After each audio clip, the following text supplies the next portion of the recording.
So whenever you want to create your foreign keys, you have to use a keyword called as references. So references is one of the clause that identifies your foreign key declarations. Now whenever you are creating your foreign key, there are two concepts already we know. One is at your table level, the next is your column level. If you are creating a foreign keys at the column level, then only references keyword is enough.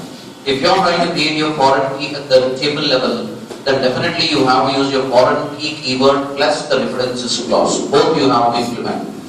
So whenever you just want to create a foreign key, there are two aspects here. You are creating a foreign key for a table within the same user, or you could be creating a foreign key for a table that is in another user.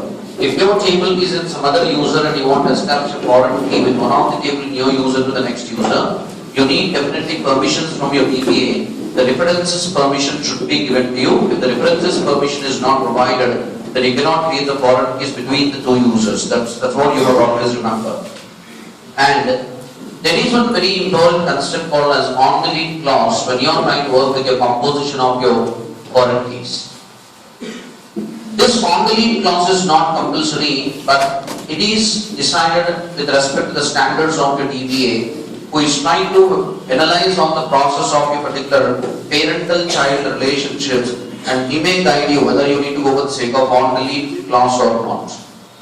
Now, whenever you declare a foreign key, we are declaring the foreign key by depending upon the parental key, that is nothing but the primary or unique.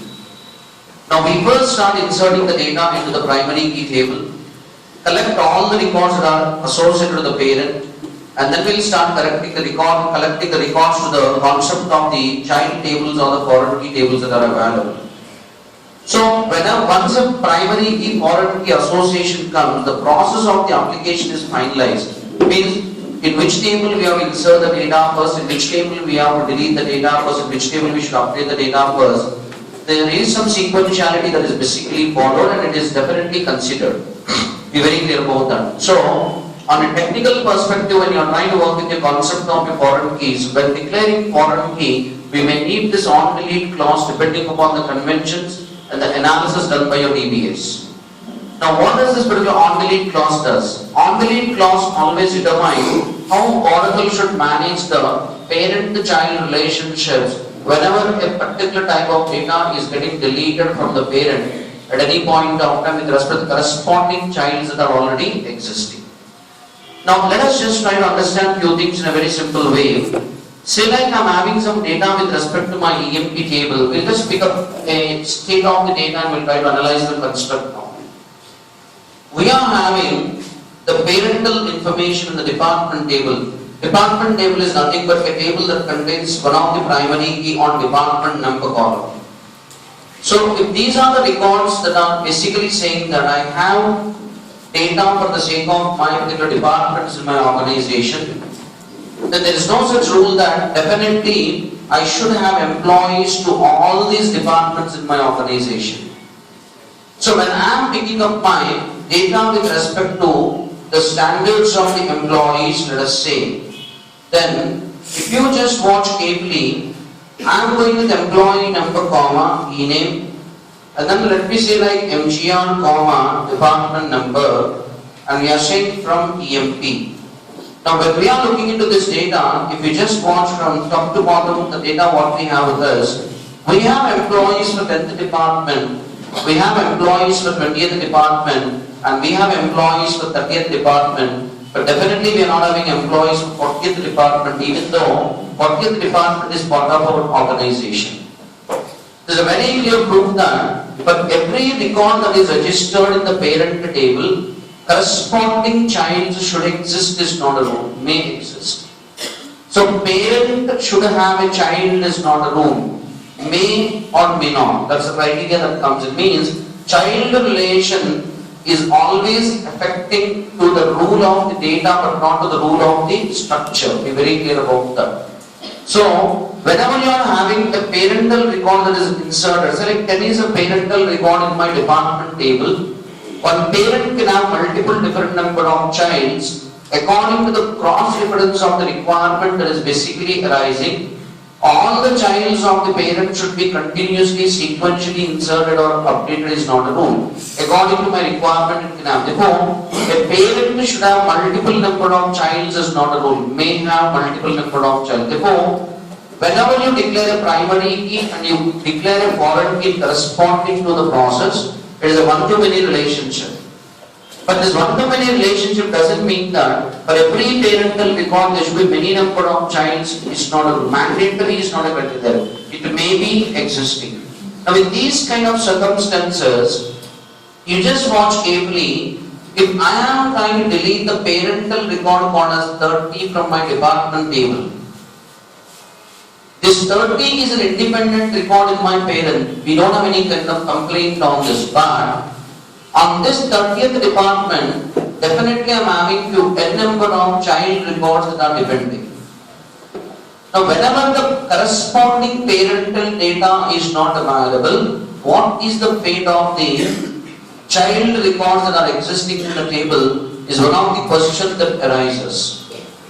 So, yesterday we have been already concluding that one primary key should have only one foreign key is not a rule. It can have a foreign key spanned into multiple different number of tables. Means the parent is establishing a relationship with a multiple different number of tables according to the standard of the requirement in the project. Therefore, within a project where you are having some 500 to 1000 tables, how many number of times each and every time whenever we do some transaction of the parent, we can go and recognize and analyze how many child relations are existing. In a classroom-like activity, maybe we have only 2 tables. Cross-verifying this may not be a difficult issue. But when we come into the concept of the real time, and we are working on projects having 500 to say like 5000 tables, but each primary key that is declared, there can be any number of foreign keys that are existing now. Now when the number of foreign keys are definitely increasing, how exactly we can cross-analyze and identify the state of relationship and its extension now. So, there should be some kind of facilities as we need to go for programming. Now, even though these things can even be done by programming, Oracle provides you some facilities by giving you a special kind of clause called an on-delete clause.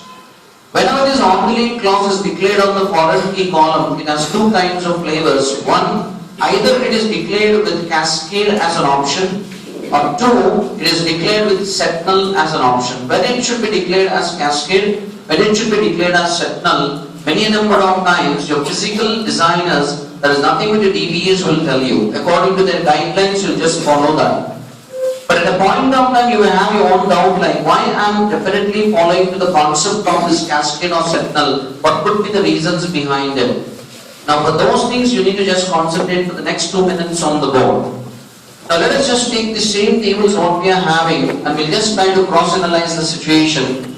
I am having my department table in which I am having my department number and then I am having the department name, let us say. I am not bothered about the location where this department number column is a primary key according to this table. So I am having 10th department with the name called as accounting. I am having 20th department with the name called as research. I am having the 30th department with the name called as sales. I am having the 40th department with the name called as operations. So these are the 4 departments that are registered in my organization. Any employee who is working in my organization should definitely belong to any one of these departments. Now I am having a set of employees who are already registered where we are having the employee table, then we are going with employee number, then we are getting on with the employee's name, then here we are having the department number. Where when this table is created, this department number is a foreign key to this table called as DEBG, and here we are having the registered employees. I am just taking some sample data 1230 His name is Mr. Sampath, let us say. He is working for 10th department. So one of the points you should always remember is, whenever you register a value in the foreign key column, this value should be a pre-registered value in the primary key. It will search definitely when you are doing this job. You don't need to worry about the search. Internally, it will take its own responsibility for searching that. Now, I'm having my next employee that is nothing but 1231. I'm just going with the value called as Suresh, which is technically nothing but 20th department. Then I am saying I have 1231. Select is Mr. Sukhesh, basically working for 30. Then I am having 1232. Select is Mr. Rajesh. Then I am going with my value of 10. I am having 1233 is Mr. Raju, is working for 20. Then we are having 1234 is Mr. Ravi, who is working for 30. So there is a very clear proof that within the primary key columns we don't have any chance of duplicating the state of the data. But with respect to the foreign key columns, definitely foreign keys will go on one-to-many relationship. If on the standard you can always find values getting duplicated because of the many relationship it has to manage. And there is no such rule that every value of the parent should be registered in the foreign key.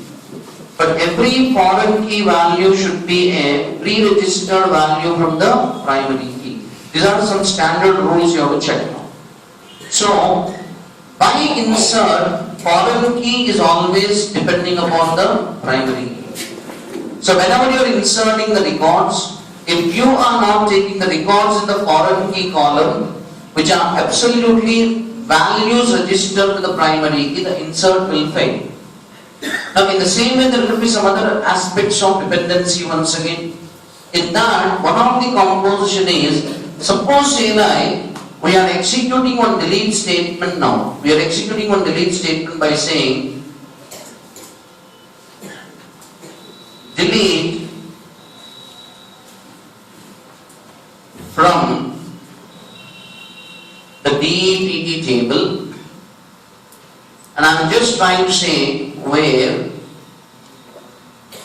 the department number is equal to 40. Now I am trying to delete the data from which table? Parent or child now? Parent. Now I am trying to delete the data from a parental table for which a corresponding child table is already existing. Means structurally these two tables are depending on one another. I am removing one value from the parental table immediately now. But do I have a corresponding child in that particular piece of the table now? No. Since this parental value has no dependent child value over there, immediately the 40th department from my department table can be deleted. So immediately Oracle goes for the deletion of this, no issues behind the process. So you should always remember one point, whenever we are deleting any record from the parental table, the record can be deleted immediately and instantaneously when corresponding child records are not existing. There is no resistance behind this. But let us say like we are going for another kind of construct now. We want to delete the other departments, but why we should delete the other departments also should be a reason now. So if we are deleting the 40, there should be some reason why we are deleting the 40 now. So by reasons, let us check these issues now. So I am just trying to go for my 40 once again here. And I am saying operations. Now if I am having 4 departments in my organization, then definitely I will be having some budget of capital invested to run the operations in this particular departments now. Now one of the budget of investment is my employees' salaries, let us say. Now one day my financial managers, they are conducting a meeting with the board of directors. And they are coming up with few issues now. The issues what they are coming is like this. They are saying that, so every year we allocate a budget of 2 lakhs on every department that is existing in our organization for its operational requirement. So on each department, if I am allocating 2 lakhs, then definitely I think there is some amount of allocated budget that is expected to operate these departments now. So they are giving some suggestions saying that, so in the last 10 years these allocations were happening as it is, but on the department called as 40 what we are having with us, we do not have any executional operations till now in the total application. Now, the 2 lakhs of budget that is being allocated on this department number called as 40 is always becoming a debt capital for us, because there is one rule in the process of financial management that budget allocated upon one of the application should not be taken from that application for some other purpose. So they are giving some statistics and they are saying that, so in last 10 years the accumulated capital on this department is 20 lakhs, which is absolutely a dead capital in our organization. There is no productivity out of this particular piece of the money what we have allocated. Since already 10 years we have been watching on this, so we come up with a suggestion. Either you plan how to make this department get operated and the budget get allocated and reused. Else, come to some conclusions where this particular department, if we feel that it's not useful for us, let us remove it, reschedule the 20 lakhs of budget to the other departments and make some expansions in the business. A very simple suggestion was given and the board of directors were left for their choice now, saying that either you start up with this department for operations or you please see that you are eliminating and rescheduling the budget. After a great deal of discussion, the board of directors came to one conclusion that, okay, let us eliminate this department for us 40 from our organization and reschedule the budget. So definitely this requirement goes to which department now? Data processing departments that are available. The data processing department people are executing this delete statement by saying 40. Will there be any resistance in the deletion of this department called as 40 now? Definitely, I don't think your database will stop anywhere. It immediately remove this department called as 40, and I think the problem what is raised by the financial managers is absolutely solved. And the budget release will take place, and what they do after that, let us not worry about it. This is one type of scenario now. Now after few days or few months, once again the financial managers, they started conducting a follow-up meeting. And in that they came up with few more proposals. What are they? They are saying that, so in the accounting department, we are investing some amount of budget called as 2 lakhs. And the outcome of this accounting department is 2,50,000 at the end of the year. Profitable or non-profitable? Profitable. And they are saying that, so we are allocating the same 2 lakhs every year on research department. And the outcome of the research department is 1,50,000. So I think it's looking loss. We are going with the sales department with the allocation of 2 lakhs every year as a budget, and sales department is generating 3 lakhs as a productive output. So definitely this is also what no profitable. So they are coming up with few suggestions now. What they are saying is, so if we look into the research department, every year it is filling 50,000 of our capital revenues of profits that we are getting. And this is happening since last 5 or 6 years as we are watching on an average. This department is really looking like a white elephant in our organization. So either you try to put some proper targets for this department and make the department to move, to come out of at least a break even where it is a non-profit, non-loss criteria.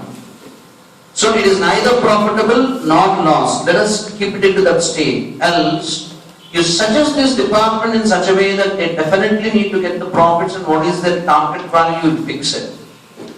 If this kind of situation is continuously moving on, we are coming to one conclusion that one day this department will eat the overall profits of the organization and make the whole organization to collapse. So choice is once again left to the board of directors. And after a great deal of discussions, board of directors came to one conclusion that let us remove the research department from our organization. Now once again the suggestion comes to whom now? The suggestion once again comes for deletion to the data processing departments that are existing in any organization. So the data processing department is absolutely trying to give this particular piece of the command to delete now. We are deleting the data from the parental table or child now. Parental table. But in corresponding state, I think childs are existing.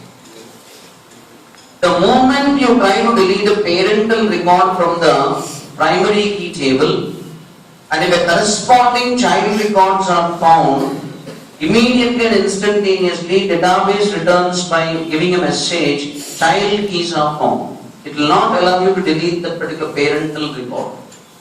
So that's how primary key and foreign keys, they bind to one another in operational state, and whenever a value of the primary key is being affected in the deletion, every time the deletion before it is executing, it will be cross-verifying the values in the child tables. If the corresponding childs are existing at least by one record, then automatically, immediately, instantaneously, that particular record will never be deleted in the parent now. Now, I don't think the data processing department people here can send a message to the board of directors saying that, sir, your record cannot be deleted because according to RDBMS, we cannot delete a parental record with the corresponding childs are there. Definitely, I think the board of directors are irritated now. They just say, like, who is RDBMS in my life, telling me to go for loss in my particular company policy now. So, RDBMS cannot be so orthodoxical in the criteria.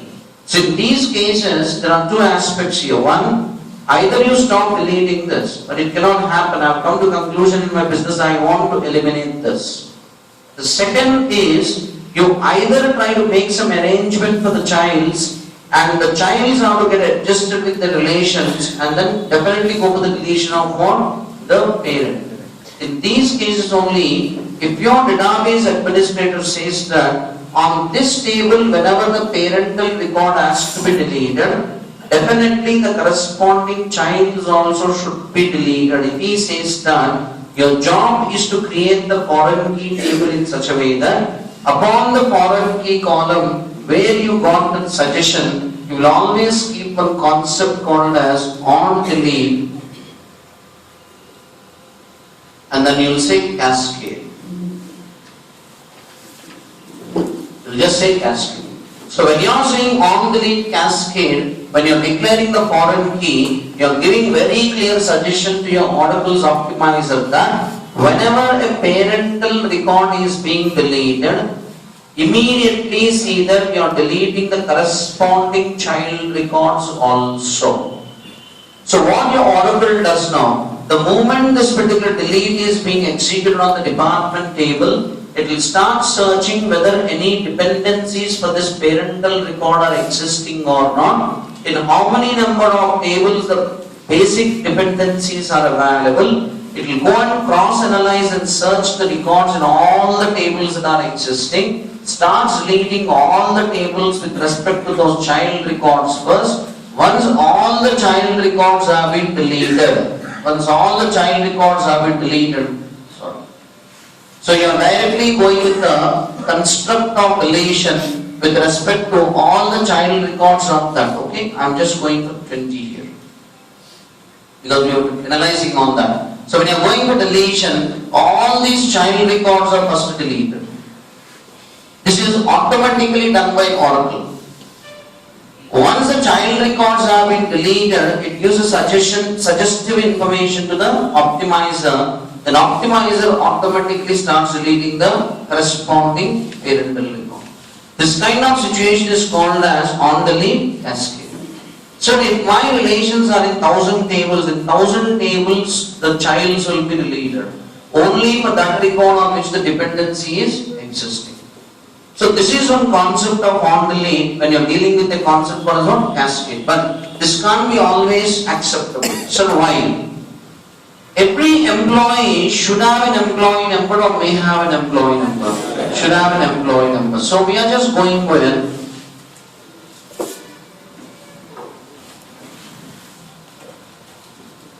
So this is Mr. Suresh. I'm adjusting him for 30. And this is Mr. Sukesh working for 30. Then here I'm having 1, 2, 3, 3 is Mr.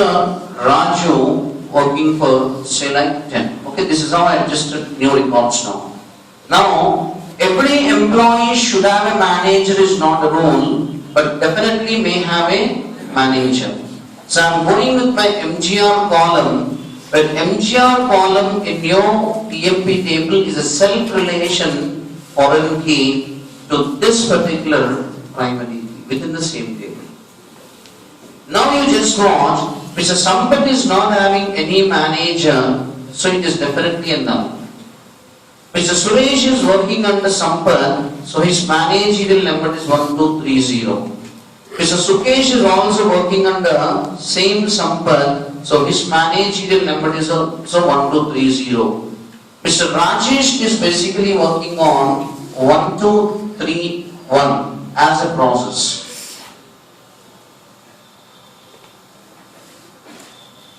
It's just an adjustment in our numbers. So he is working under select 1232. Mr. Rajesh is working under 1232. Mr. Raju is also working under 1232. Then Mr. Ravi is working under 1232. Now if you just watch this list, totally I am having 6 employees in my organization, and definitely I am having 5 employees with respect to what? Managerial state, and 1 employee is not having any manager. Out of the 6 employees, 3 employees are managers. The remaining are basically what? Only employees. That's my status now. Now one day what happened, Mr. Ravi came to the HR department and he started keeping his papers, saying that, so I just want to get relieved out of this company. Now I don't think there is any problem to the HR manager relevant to Mr. Ravi, I hope so, because Ravi is only a child record, he is not acting as a parental record. So can I delete this record of Mr. Ravi immediately? Yes. So I'm just writing delete from EMP where employee number equal to 1235, Ravi gets lost. That's not a big issue now.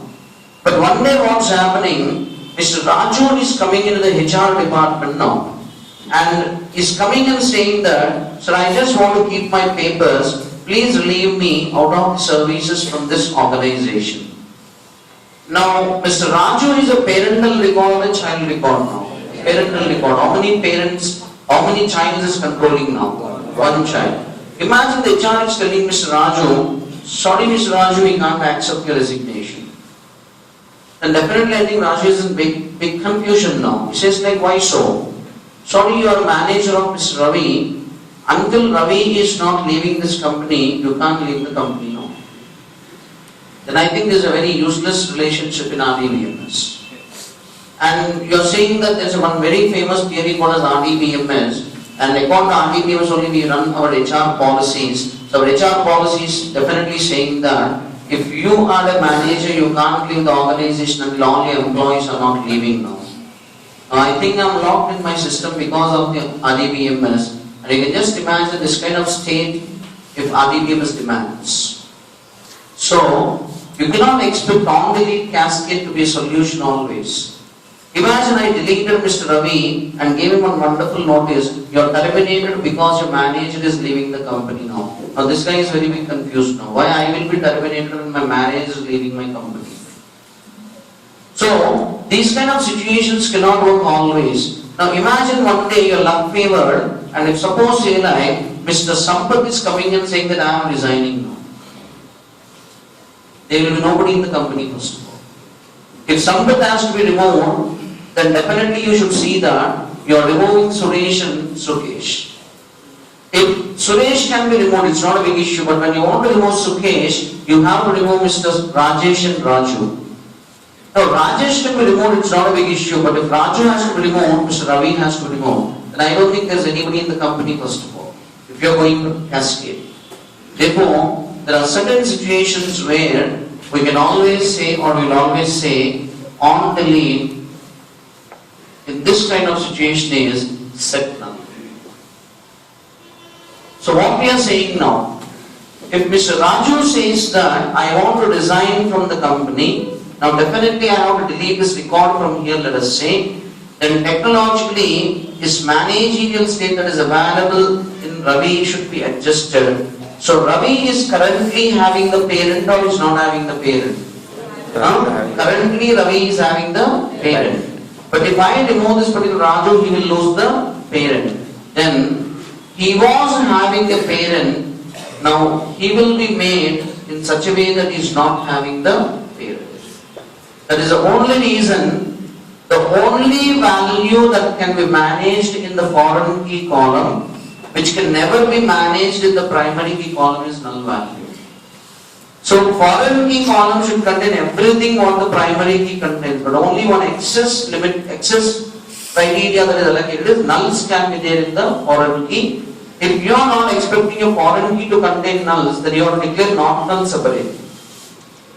Now, Mr. Ravi is released out of his parental status or no? Yes. Then automatically, now I can go for the deletion of Mr. Raju. So, this record was previously having a parent or it was not having a parent? It was having a parent. Yes or no? Currently it is having a parent or it's not having a parent? It's not having a parent. So this record is now called as orphan record.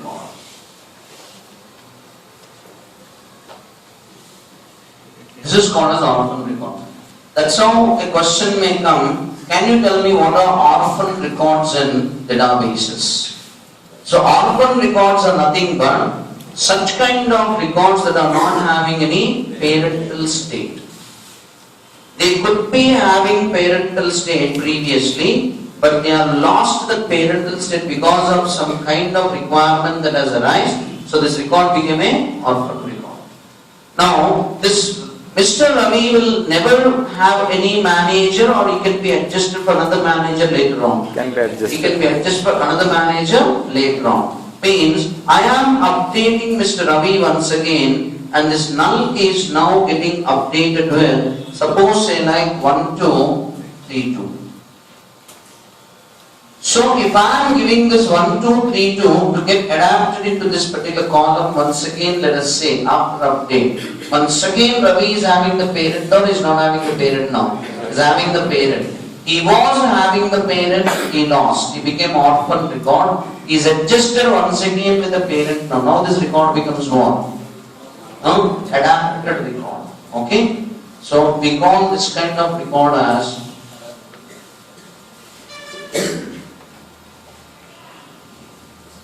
it's a pure human being's terminology, I hope so, what we are trying to apply. So this is what is your foreign key compositions will speak when you are trying to get on with a concept of on-delete, set-null and on-delete cascades. So when I should maintain on-delete cascade, when I should maintain on-delete set-nulls, everything is decided by a sense of analysis done on the system.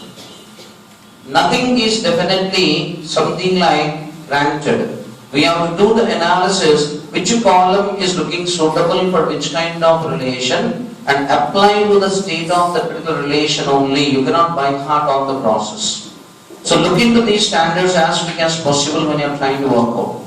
Now before we start creating tables and understand the primary key, foreign keys as a concept of syntax once again, here I just want to tell you one thing. In the classroom, I will speak with you in the form of examples which are directly in the criteria of writing the SQL statements for create table. Okay, that is a point where you have to understand the syntactical state of the commands and syntactical state of the applications. But in real-time environment, why your seniors will give you any kind of set of commands and tell you to work? So what exactly happens in industry when you have to create these kind of tables and apply all these kind of rules and regulations? Industry will try to give you a special kind of diagram which is called as ER diagram. A model diagram will be given to you. A model diagram is nothing but a pictorial representation of what a project contains with tables, columns, data types and relations very seriously. Therefore, when you come into this industry saying that you are a person operating for database management systems, How many number of times you have clarity towards the concept of system analysis and design, data modeling and ER modeling? These things definitely industry will try to check as far as your particular standards are concerned. You write data modeling or you don't write data modeling, industry never cares, but you want the job in databases, definitely check how many number of times you are looking suitable with the concept of the data modeling standards, with system analysis and design, especially for people keeping experience. It is a hardcore requirement that you have to satisfy. Now, I don't think we have any signed agreement or contract on the data modeling and ER diagramming standards. But whenever an ER diagram comes in front of you, it's a small project of 10 tables, or it's a very complicated project of say like 5,000 tables. But any project in real time, definitely there will be one ER model within the system. The ER model, how many number of times your understanding is first level importance. How many number of times you are designing and developing and deriving the ER model is not a criteria. Why? Because ER modeling is done by some level of experts now. Sir, I am a person who can operate on the standard of ER modeling and I can even go for analysis and design. It's really good. It's a very wonderful skill set what industry expects from database developers. You may not know how to analyze, how to model and how to prototype. At least you should have a sense of understanding a senior's model. If you're not understanding a senior's model, I don't think you will be definitely getting excused anywhere. So, what are the basic things you have to understand? I'm just not going for any modeling seriously. I'm just giving you a rough picture of the process. When you come into the relational model, as far as your books are concerned, on universal standards, anytime your senior wants to talk to you about a table, I make my point very clear. Anytime your senior wants to talk to you about a table, he will speak with you on the concept of the table by keeping the name of the table in a rectangular or square box. So within your ER model, wherever you have a rectangular box or square box, and in that if suppose the table name is given, it is definitely nothing but the table what you have to create. Strictly you have to follow to the standards and rules of the ER model and you have to start writing your statements. You don't have any choice to do as you like. Including the conventions and naming conventions and everything is controlled by the data modelers. Be very clear about that. So, when you start working on to the process, let us just take the basic example between EMP and DEPT itself. Say you are just moving down on the composition of your model, what you are trying to see here. Now technically what I say is, on the process of the priority, if you are expected to work with any specific table, your senior would have given you an ER model in which you are just having some rectangular box like this. Now in this rectangular box, he will try to keep the name of the table, which is generally in the middle of the rectangular box. So I am saying something like DEPT. The point what I want to tell you is, if he has given you a name called as DEPT and he has shown you a table like this, your job is to create the table only with that name. Means what I just mean to say is, if you are just picking up the composition of, say like this is your SQL environment, I just want to stimulate yourself in such a way that we are into this location where it is an SQL prompt under which you are working. When this model comes in front of you, let us say, looking into this ER model state what you got, your mind should immediately start saying, create table DEPT. How many times you can convert a picture into a programmatical code? Now for your clarity and exaggeration, he said this table is DEPT for departments. Then for clarity you are saying that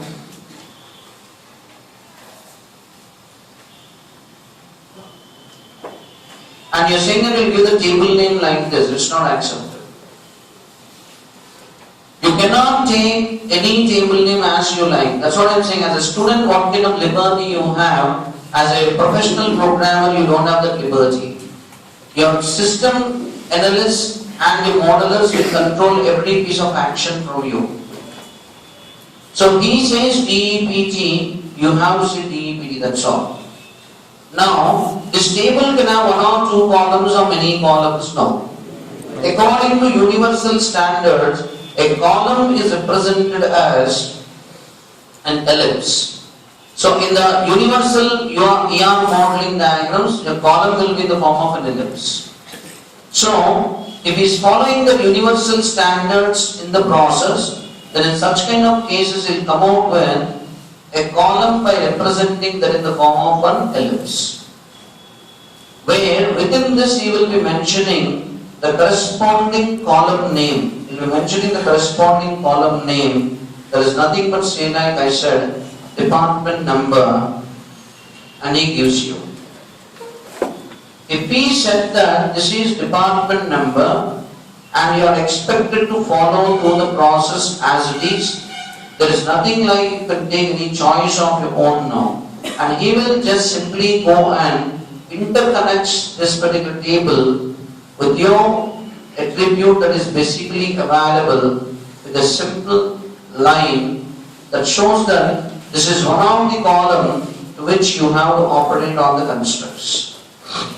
If your ER model shows you this, looking into the model, your mind should start immediately working by recognizing the concept of the standards, by definitely picking up what he gave you there. So then what is the data type I have to follow? Data type will be given to you in a design document that will follow this diagram. So you will be having one design document. In the design document that follows this diagram, he will mention department number should be which data type, what should be the size, any constraints now to be applied, everything is given in the design document in detail. So within the design document, if he says number, you have to say number. In the design document he says 2, you have to keep it as 2. And if it is a primary key, generally a thick underline will be given on that. And if the thick underline is basically available, then you should understand that it is a primary key automatically. And according to that, you have to go with your primary key declaration by saying something like DEPT underscore department number underscore PK. And there are many number of